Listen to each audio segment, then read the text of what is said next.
भगवान शिव और पार्वती जी का बड़ा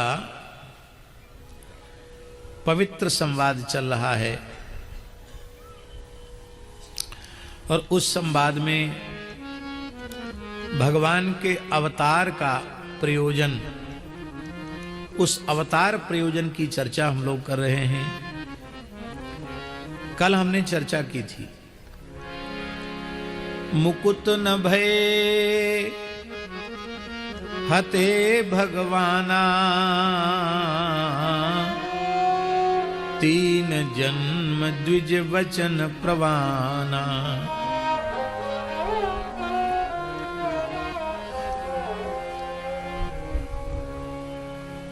नाम हम नहीं लेना चाहते हैं, जानकर भी। किसी महानुभाव ने कहा कि मुक्ति केवल श्री कृष्ण ही दे सकते हैं, दूसरा कोई मुक्ति नहीं दे सकता। और उन्होंने प्रमाण रूप में उद्धृत किया कि देखो, नृसिंह भगवान और वाराह भगवान हिरण्यकशिपु हिरण्याक्ष को मुक्ति नहीं दे सके, उनको रावण कुंभकर्ण बनना पड़ा। राम जी भी रावण कुंभकर्ण को मुक्ति नहीं दे पाए, उनको शिशुपाल दंतवक्त्र बनना पड़ा। और जब कृष्णावतार हुआ तब वो मुक्त हुए। ऐसी बात एक बड़े वक्ता ने, प्रामाणिक विद्वान ने कही। हमारा इस प्रकार की विचारधारा रखने वालों से अत्यंत विनम्र आग्रह है कि उन्हें श्री मानस जी का आश्रय अवश्य लेना चाहिए। सर्वग्रंथान परित्यज्य मानसम शरणं व्रज।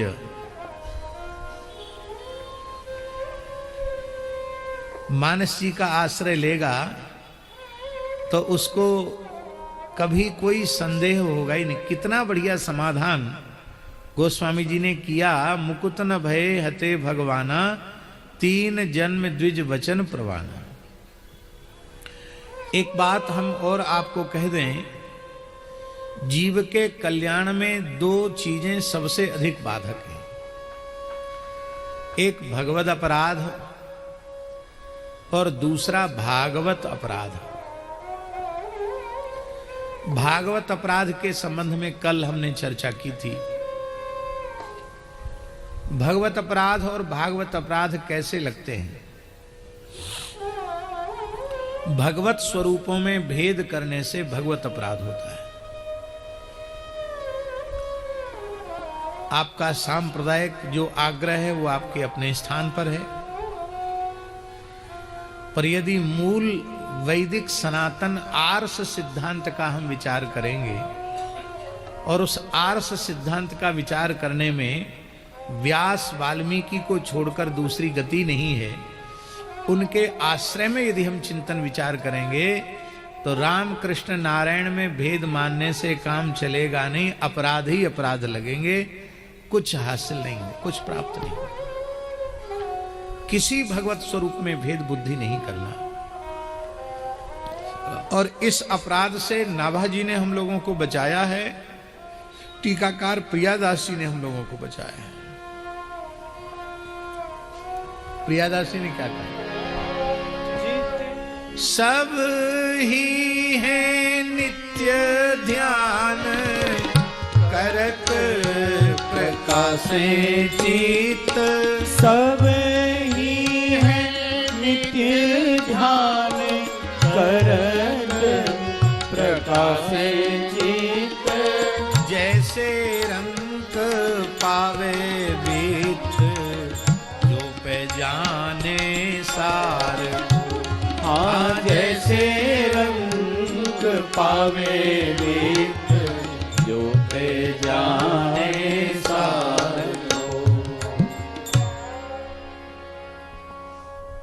केसन कुटिलताई ऐसे मीने सुखदाई, अगर सुरीत भाई बसूर हार के। आहा, क्या कहना है। देखिए, भगवत अपराध से ही जुड़ा हुआ भागवत अपराध है। यह बात बड़ी बारीक और सूक्ष्म बात है। Wow, what a change.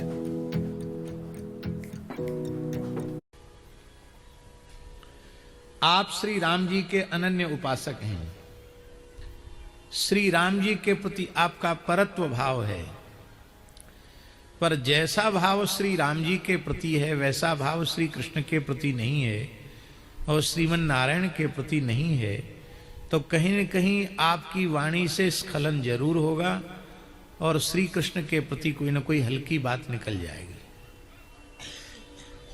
Shri Hari के प्रति कोई न कोई हल्की बात निकल जाएगी मुझसे। क्यों?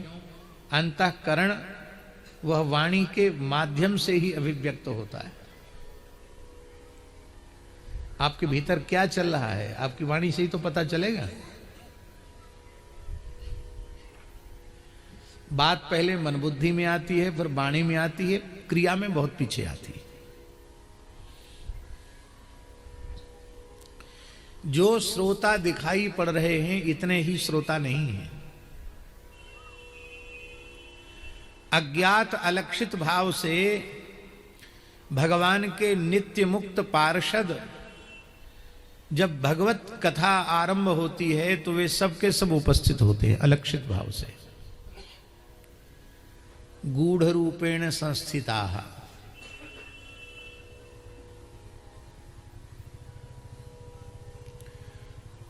और उसमें ध्रुव जी बैठे हैं, कथा में ध्रुव जी बैठे हैं, और जिन ध्रुव जी का आराध्य उपास्य स्वरूप चतुर्भुज नारायण का स्वरूप है और वक्ता के मन में नारायण के स्वरूप के प्रति उतना भाव नहीं है, उसने कुछ हल्की बात कह दी तो ध्रुव जी को कितनी पीड़ा होगी। तो स्वरूप भेद करने से भागवत अपराध हो जाएगा। श्री कृष्ण के संबंध में हल्की बात कह देंगे तो श्री उद्धव जी बैठे हैं उनको कितनी पीड़ा होगी, अर्जुन बैठे हैं उनको कितनी पीड़ा होगी। नृसिंह भगवान के बारे में कुछ हल्की बात आप कह देंगे, सोच लेंगे, वाणी से कह देंगे तो प्रहलाद जी बैठे उनको कितनी पीड़ा होगी। अरे नृसिंह भगवान भी कोटि कोटि कंदर्प दर्प दलन करने वाला उनका स्वरूप है, पर हमारी आंख से नहीं, प्रहलाद जी की आंखों से देखो तो नृसिंह भगवान कितने सुंदर दिखाई पड़ेंगे। भूदेवी के नेत्रों से देखो तो वाराह भगवान कितने सुंदर दिखाई पड़ेंगे।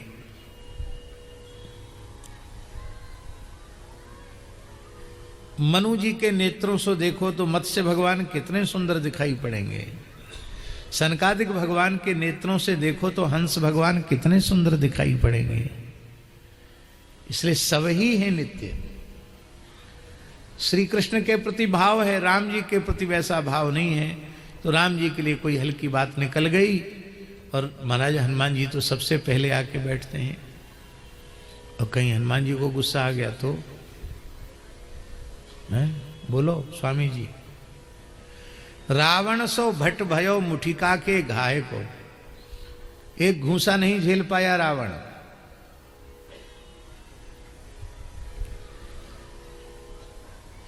क्रोध तो आया हनुमान जी को, घूंसा तो जमाया रावण को, लेकिन जमाते जमाते जैसी छाती के पास घूंसा पहुंचा तो हनुमान जी थोड़े ढीले हो गए, खुद ही अपने संकल्प को थोड़ा शिथिल कर दिया। क्यों? ये एक ही घूंसे से मर जाएगा तो फिर स्वामी की कीर्ति कैसे उजागर होगी। वह सेवक सेवक नहीं जो स्वामी की कीर्ति को उजागर न करे। श्री राम जी के हाथों रावण का उद्धार हो, इसी में राम जी का यश है। इसलिए यह जानकर हनुमान जी ने प्रहार थोड़ा ढीला कर दिया, हल्का कर दिया, नहीं तो एक घूंसे का नहीं था रावण हनुमान जी के। क्योंकि हनुमान जी स्वयं घोषणा कर रहे हैं, न रावण सहस्रम में युद्धे प्रतिबलम भवेत् शिलाभिश्च प्रहरतः पादपैश्च सहस्रशः। घोषणा कर रहे हैं हनुमान जी, अरे एक रावण की क्या चले, हजारों रावण भी युद्ध में मेरा मुकाबला नहीं कर सकते। कान खोलकर सुन लो। अर्दयित्वा पुरीम लंकाम अभिवाद्य च मैथिलीम समृद्धार्थो गमिष्यामि मिषताम सर्वरक्षसाम। इसलिए भगवत स्वरूपों में भेद करने से भागवत अपराध और भागवत स्वरूपों में भेद करने से भगवत अपराध, ये दोनों ही अन्योन्याश्रित हैं। इसलिए श्रुति जब सब एक ही है तो जहां श्री कृष्ण का प्रतिपादन किया वहां सबसे परात्पर श्री कृष्ण, जहां राम तत्व का प्रतिपादन किया वहां सबसे परात्पर श्री राम, जहां नारायण तत्व का प्रतिपादन किया वहां सबसे परात्पर श्रीमन नारायण।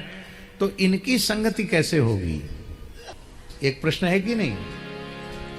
जैसे गोस्वामी जी श्री राम जी के अनन्य उपासक हैं, इसलिए उनके साहित्य में देखो तो विधि ही विधिता, हरि ही हरिता, शिव ही शिवता जिन दई। विनय पत्रिका में विधि को विधिता, हरि को हरिता, शिव को शिवता देने वाले श्री राम जी हैं।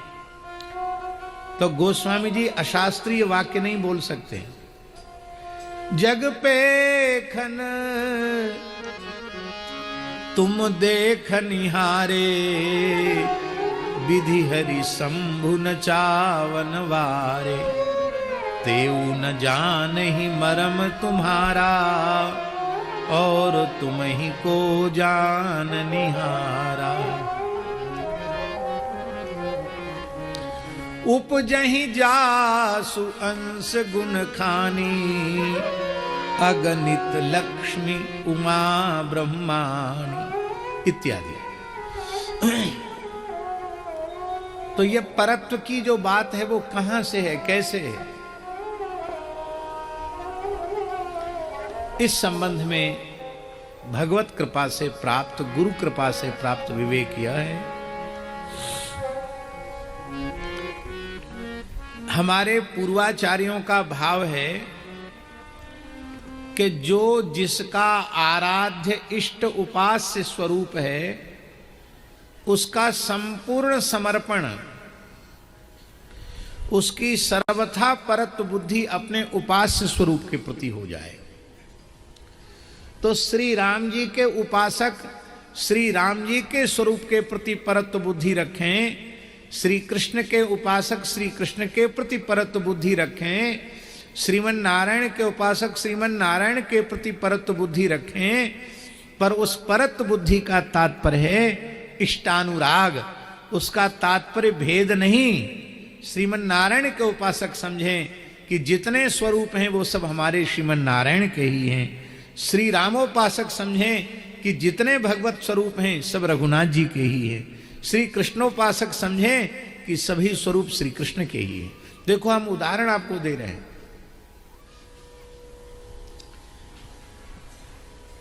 श्रीमद् भागवत 10वें स्कंद में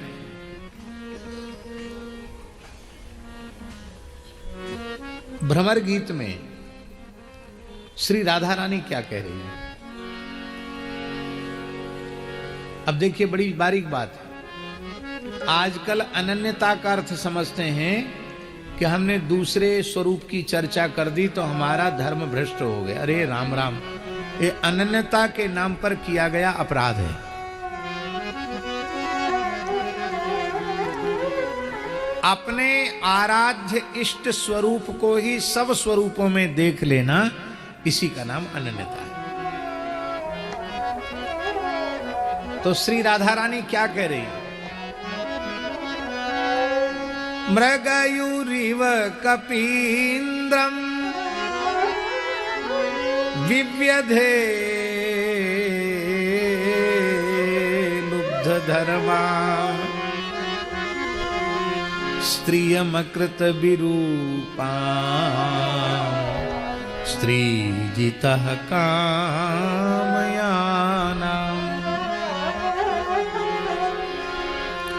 बलिमपि बलिमत्वा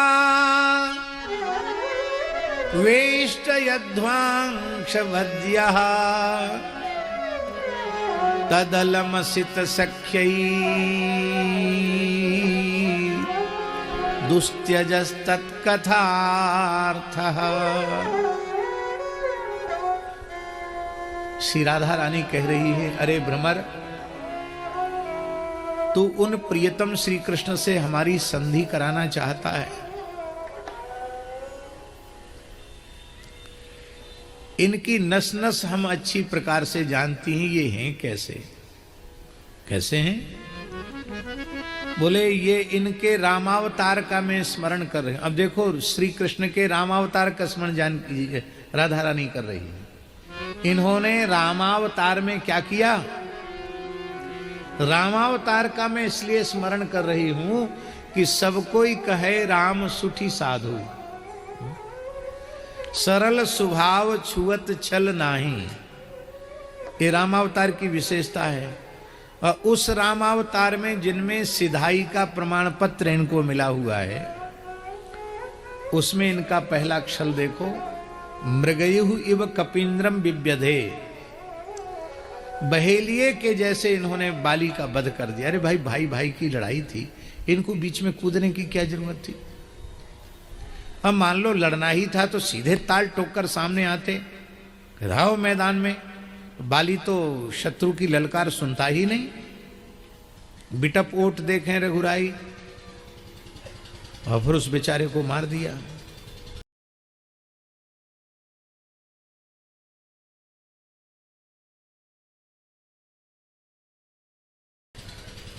लुब्ध धर्मा माने पवित्र क्षत्रिय कुल में जन्म लेकर भी व्याध के धर्म का आचरण किया इन्होंने, बहेलिए के जैसा आचरण किया इन्होंने। ये है इनकी सिधाई। दूसरा बताऊं, उस बेचारी शूर्पणखा का दोष क्या था? ये सुंदर ही इतने हैं, जो इनको एक बार देख लेता है अपना सर्वस्व इनके ऊपर न्यौछावर कर देता है, हैं? अब वो इनकी सुंदरता पर आकृष्ट होकर ब्याह का प्रस्ताव लेकर आई, तो ब्याह नहीं करना था तो हाथ जोड़ लेते कि देवी हम करेंगे नहीं, क्या प्रयत्न कर रही हो, हम नहीं करेंगे विवाह, ना हम करेंगे ना हमारा भाई करेगा। बेचारी चली जाती, ना खुद किया ना भाई से कराया, और कोई पसंद करके उससे ब्याह कर ले इस लायक भी नहीं छोड़ा। ना अरे नाक कान साबुत रहते तो शायद कोई पसंद कर लेता उसको भी। विरूप और कर दिया, स्त्रियमकृत विरूपाम स्त्रीजितः कामयानाम। चलो, क्षत्रियों में बड़ी राजनीति होती है, राजनीति वालों को छल बल सबका आश्रय लेना पड़ता है। ब्राह्मण का प्रधान लक्षण है मन वाणी क्रिया से ऋजुता। वशिष्ठ स्मृति में वशिष्ठ जी ने ब्राह्मण का कारक लक्षण आर्जव ऋजुता माना है, सरलता। जो उत्कृष्ट श्रेष्ठ ब्राह्मण होगा वो मनवाणी क्रिया से अत्यंत सरल होगा। निश्चल निष्कपट होना ये ब्राह्मण की पहचान मानी है वशिष्ठ जी ने स्मृति में। और ब्राह्मण में भी छोटा सा बालक हो तो बालक तो किसी वर्ण का हो, भोला भाला होता है, निश्चल निष्कपट होता है। छोटे से बटुक ब्रह्मचारी बन गए, अब पहुंच गए बलि के द्वार। बलि के द्वार जाकर के 3 पग पृथ्वी की याचना की। कथा नहीं सुनाना, कथा तो दूसरी कहना, जन्म तक पहुंचना है।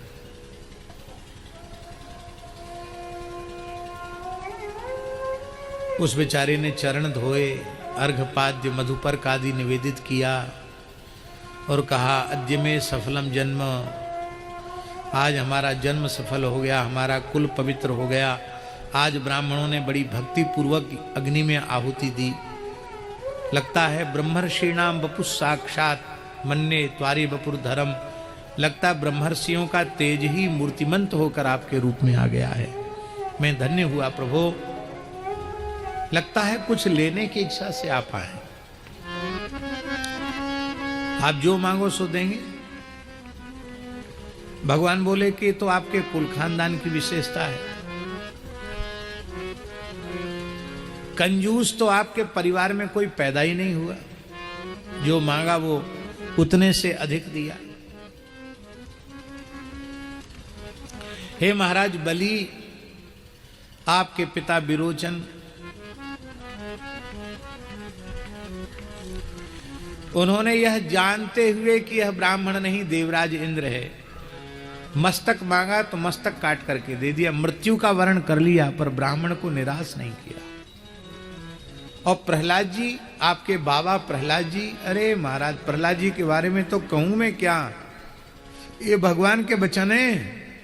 प्रहलाद उद्भाट यथोडुपः खे, जैसे आकाश में पूर्ण चंद्र की शोभा होती है, ऐसी भक्त अनंत आकाश में भक्त रूपी नक्षत्रों के बीच में श्री प्रहलाद जी को भगवान अपने मुखारविंद से चंद्रमा कह रहे हैं, पूर्ण चंद्र कह रहे हैं। नक्षत्र, अनंत नक्षत्र राशि के बीच में जैसे पूर्ण चंद्र की शोभा होती है, शरद पूर्ण चंद्र की शोभा होती है, ऐसे ही अनंत भक्तों में प्रहलाद जी की महिमा तो पूर्ण चंद्र के समान है। और आपके परबाबा हिरण्यकशिपु हिरण्याक्ष, क्या कहना महाराज, भगवान ने छल का आश्रय लेकर उनको मारा, नहीं तो बड़ा मुश्किल था उनको मारना।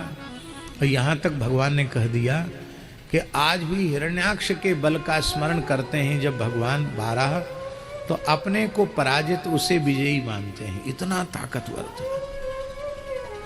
आपके पुरखा हिरण्यकशिपु बड़े ताकतवर थे महाराज, पूरी वंश परंपरा की जय जयकार कर दी ठाकुर जी ने, एकदम प्रसन्न हो गया, खिल उठा बलि, बोला महाराज जरूर मांगो। तो लगता है आप या तो महान योगेश्वर हैं, आपने योग बल से इस बालक की सी अवस्था को धारण कर रखा है, आपकी आयु बहुत